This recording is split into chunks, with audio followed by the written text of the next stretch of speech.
And I've called it Ambedkar, Women and the Nation, Some Thoughts Around the Uniform Civil Code, and I believe there was a presentation yesterday, and I'm sorry to have missed that. So I'm going to read, if that's, how much we have, 20-25 minutes? 20. B.R. Ambedkar's thought and practice about women and gender equality is a legacy that has largely been lost to subsequent generations, whether it be the women's movement, the Dalit movement, or society more generally.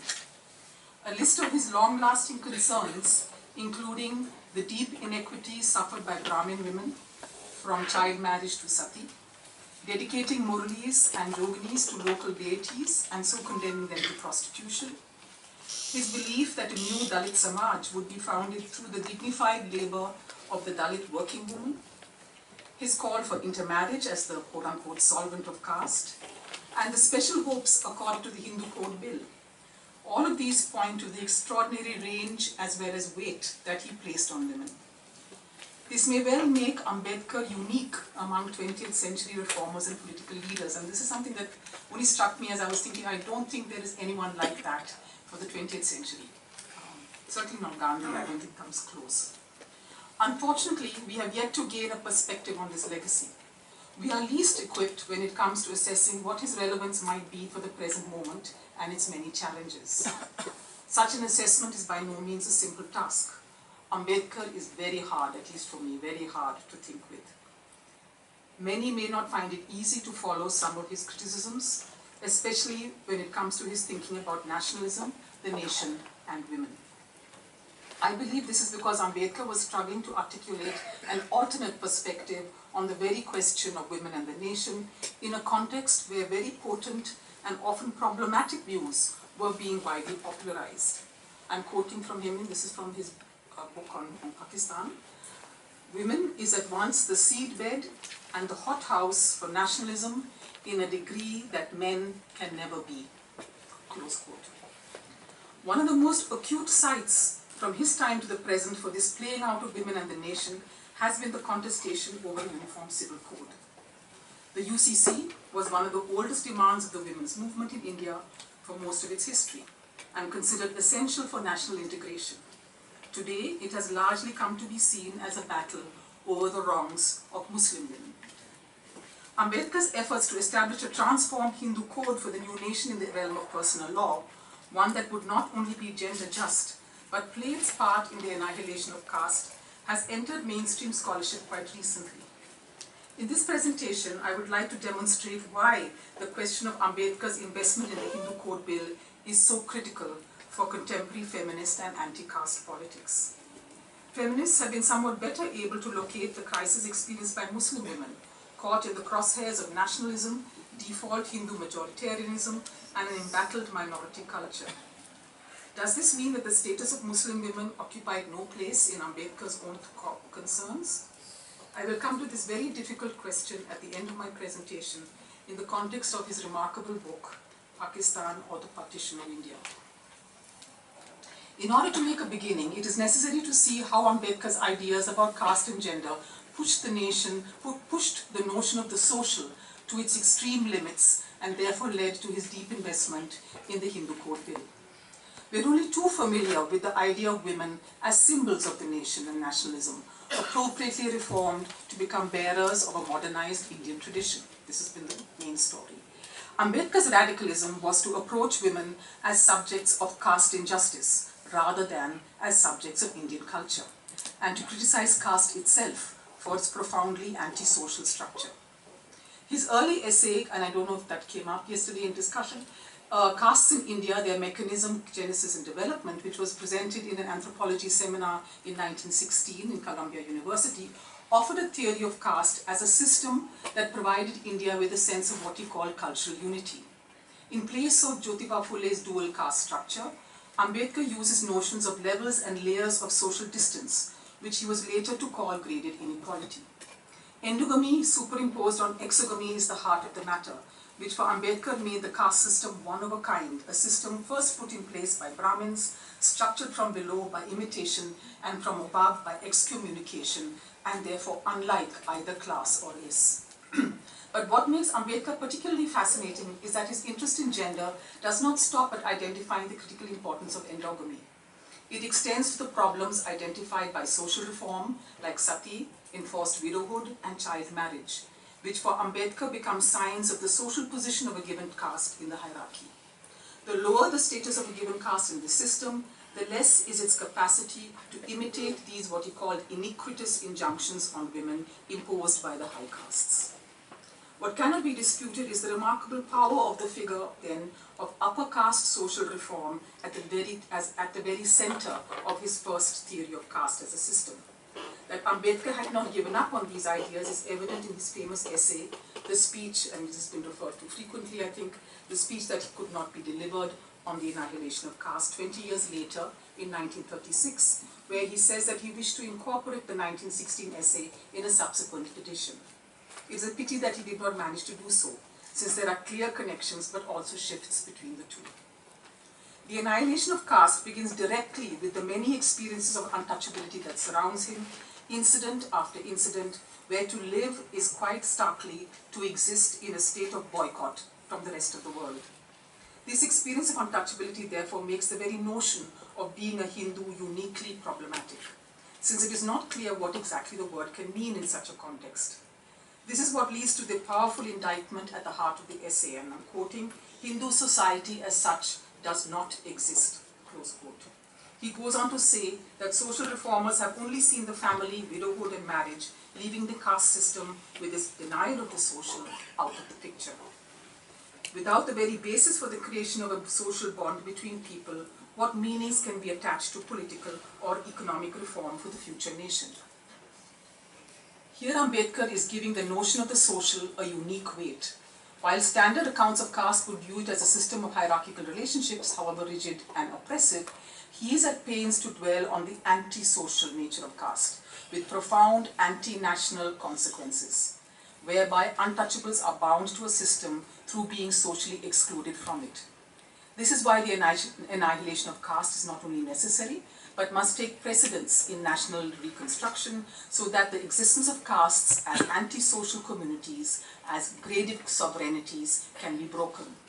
While other religions in India may also practice caste, and here he is clearly referring to Muslims and Christians amongst others, they nonetheless share social bonds among their members, nor do they find caste legitimated in their religion.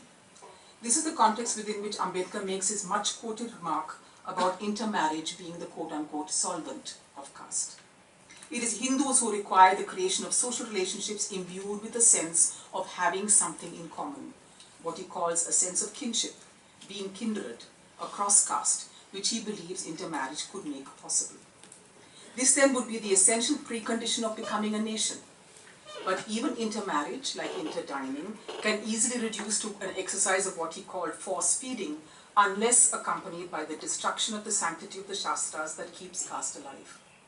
He concludes with the bitter question as to whether this is not an impossible task, since it would rest in the hands of the intellectual class, which, being made up of Brahmins, cannot be expected to take the lead.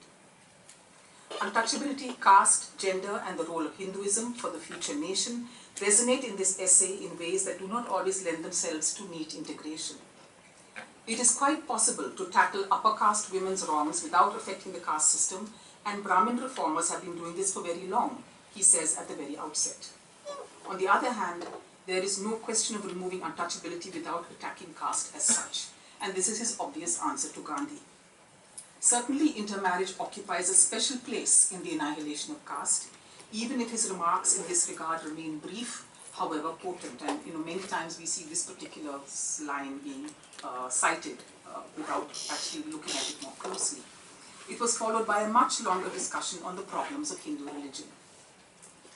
Ambedkar's essay leaves the reader with a basic question. Why would Ambedkar, who had in fact already renounced Hinduism publicly a year before the annihilation of caste speech, the year before the annihilation of caste speech was to be delivered, and which led to the occasion being cancelled, and who in this essay rendered his sharpest critique of its antisocial consequences, wish to have anything to do with Hindu personal law reform a few years later? Perhaps we should look upon this as a riddle, in the spirit with which Ambedkar himself tackled Hinduism in his own writings. So now I have a section on Hindu and Muslim personal law and the production of women in communities. The creation of a sphere of law as quote-unquote Hindu and its consequences for women have been much debated amongst feminist circles.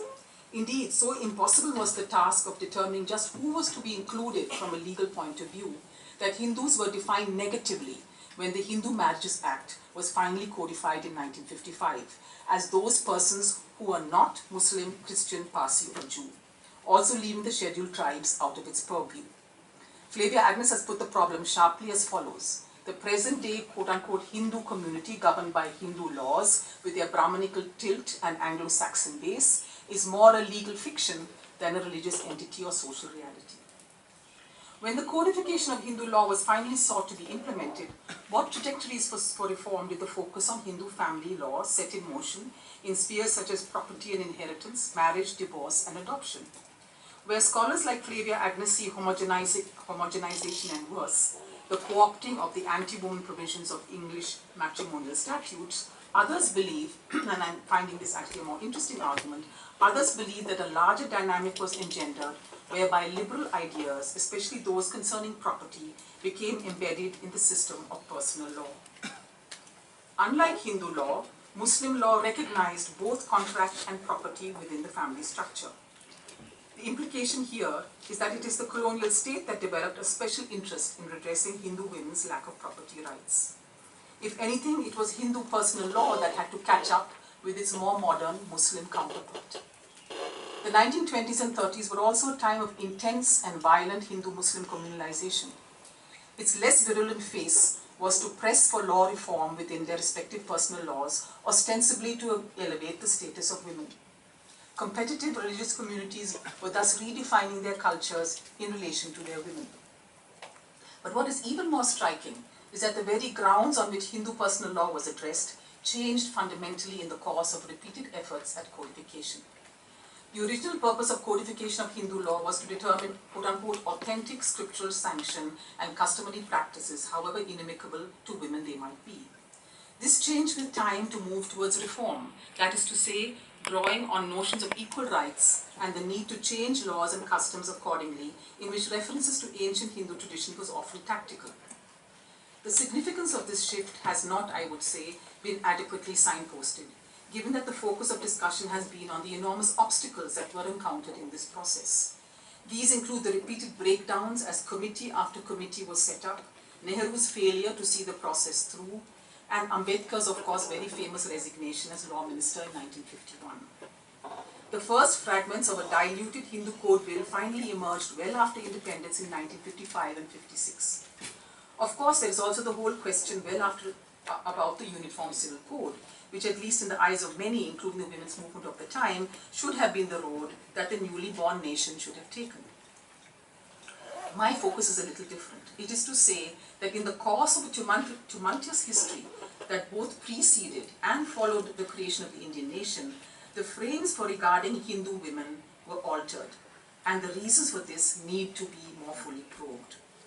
Hindu women were no longer seen only or presented only as abject sufferers of iniquitous practices, but also came to be seen as subjects who had yet to achieve full equality in the sphere of law and rights, constrained as they were within their personal laws.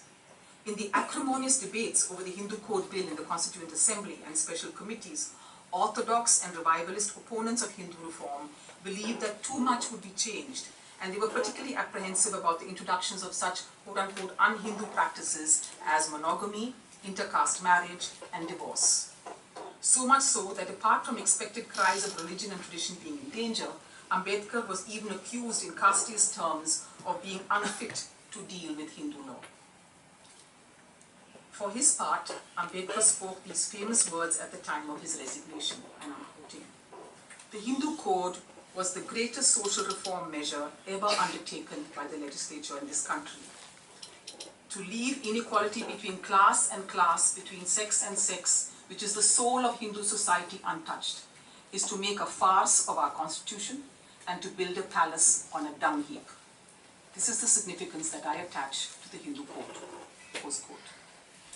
It is this statement of Ambedkar's that provides a clear answer to the question I had posed earlier. Why would someone who had renounced Hinduism wish to commit to a Hindu code? If we recall his arguments in the Annihilation of Caste essay, we can now see that the Hindu Code Bill represented a unique opportunity to engage with every aspect of the problem.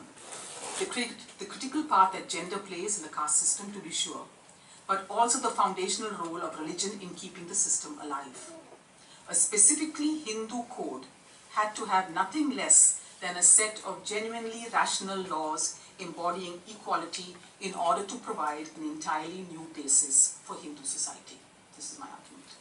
This was to be, in effect, the annihilation of caste by means of constitutional law, which is also why Ambedkar invested so much in the Hindu Code Bill rather than in a unified code across all religions, whereas women's organizations did the reverse. Therefore, at least in the matter of inequality between the sexes, I would not quite agree with Ambedkar's parting verdict that such inequality was left untouched by a watered-down, fragmented Hindu Code Bill.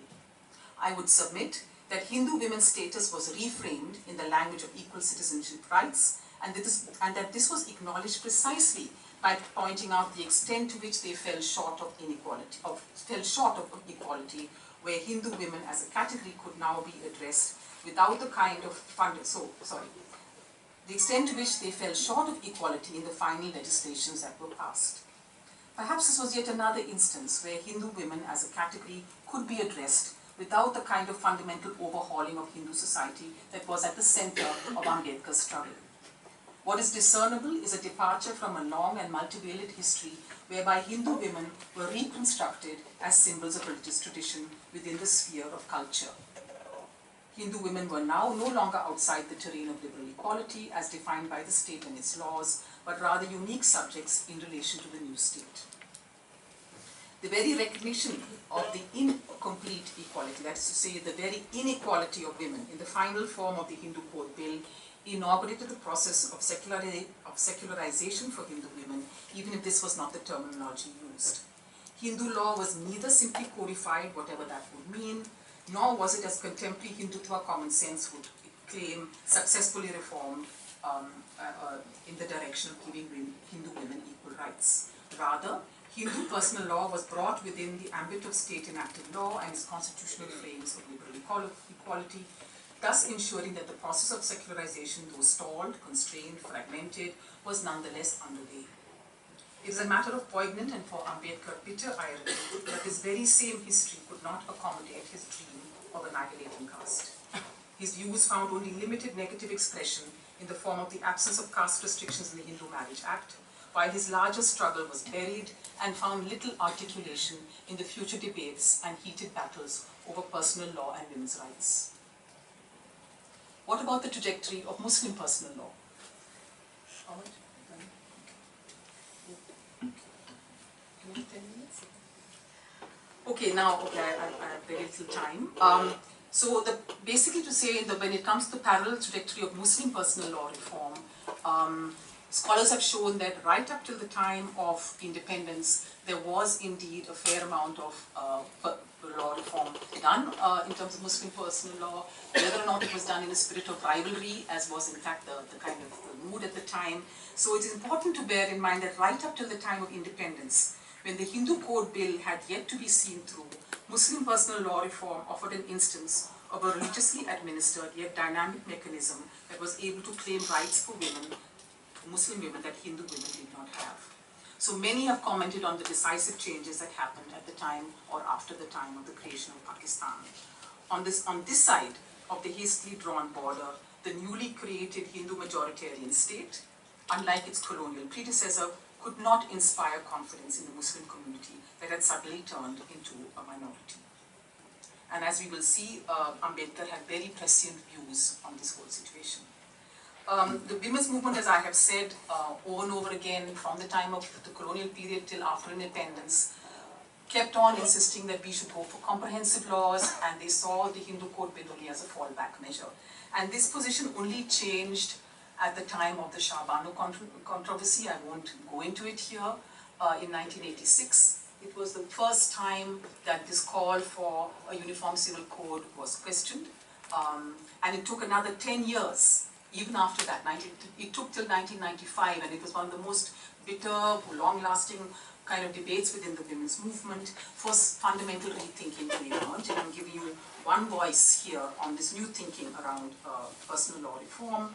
That is, say, and this is from Brinda Karat, I've just taken one example, if uniformity in matters of contract, civil and criminal procedures had not brought about national integration, why should we expect umbrella legislation in the sphere of personal laws to do so? She argued that equality should be the focus rather than uniformity, equality both within and between communities, allowing full play to plural traditions. What would Ambedkar have said in the context in which we find ourselves today? Let me take my final minutes to refer to some of his thoughts in one of his most provocative and possibly least discussed books, Pakistan and the Partition of India, first published in 1940, and I think the third edition is 1946. This is a book that makes a case for Pakistan because he sees alternatives to Pakistan as being even worse. And I don't know if you're familiar with the arguments he makes there. He has very strong views and arguments against both Savarkar and Gandhi on their ideas of a unified India. He says the creation of Pakistan would bring peace in a situation of inexorable religious hostility and communal violence, and was necessary in a geopolitical context of pan-Islamism for the defense of India's borders. Those looking for an anti-caste critique of the nation might be disappointed. This is a text of Realpolitik addressed to upper caste Hindus who are in danger of creating what he called a new imperialism over Muslims. In the most unambiguous language, Ambedkar declares that Hindus and Muslims are not communities that could share a common home, but separate nations. They have no shared historical antecedents, much less a sense of kinship, but rather stand, and his language is it's hard to read, rather they stand as, and I'm quoting, two armed battalions warring against each other. In utter contrast to the call for intermarriage as the solvent of caste, Ambedkar also portrays the war between the Hindus and Muslims as a war over women through abduction and conversion. So the case for two nations is further argued from the point of view of social reform. Ambedkar speaks in no uncertain terms about the social stagnation of Muslims. As we have seen during the late colonial period, the 1930s and 40s, reform in Muslim personal law did take place, whatever the strategic reasons behind it. Ambedkar does not seem to acknowledge this. Rather, he paints a picture of the many social evils among Muslims, some like child marriage shared with Hindus, while others like the easy repudiation of wives through talaq, made Muslim women among the most helpless in the world. A careless reading of this part of his text would come to the wrong conclusion that Ambedkar believed that Muslims have become an unprogressive people. No, he says, there is a special reason when it comes to the Musliman in India, unlike Muslim nations elsewhere, where he says the spirit of inquiry, the spirit of change, and the desire to reform are noticeable in every walk of life. Muslims in India have been placed in a social and political environment that is predominantly Hindu, one that is making them into, again he uses very powerful language, one that is making them into a depressed class, no less. As protection against this, and I'm quoting, the Muslim is led to insist on preserving everything that is Islamic without caring to examine whether it is helpful or harmful to his society. Nothing could be more prescient about what followed after partition and the dominant perception amongst Muslims in India, which was very visible after the Shah Banu case. According to Ambedkar, Muslims in Pakistan could become a nation with the rights to sovereignty, while Muslims in India could only be a community with safeguards, but no sovereignty. Here then are the twin legacies of Ambedkar when it comes to women and national reconstruction in the context of personal law and the UCC. The potential of the annihilation of caste was not realized in the Hindu Code Bill, which nonetheless bequeathed to Hindu women the chance of framing their wrongs in the language of liberal inequality. Muslim women have been caught in a vicious circle. Being members of a community permanently condemned to minority status, they had to save themselves from, quote-unquote, being submerged by the Hindu socially and politically. However, this very need to preserve difference becomes the primary cause for their being denied the benefits of social reform available to their Muslim sisters in Islamic nations like Pakistan. The contemporary moment might seem like the bleakest possible place from which to listen to such words. It is almost as if the two largest communities within the Indian nation have each been cursed by history.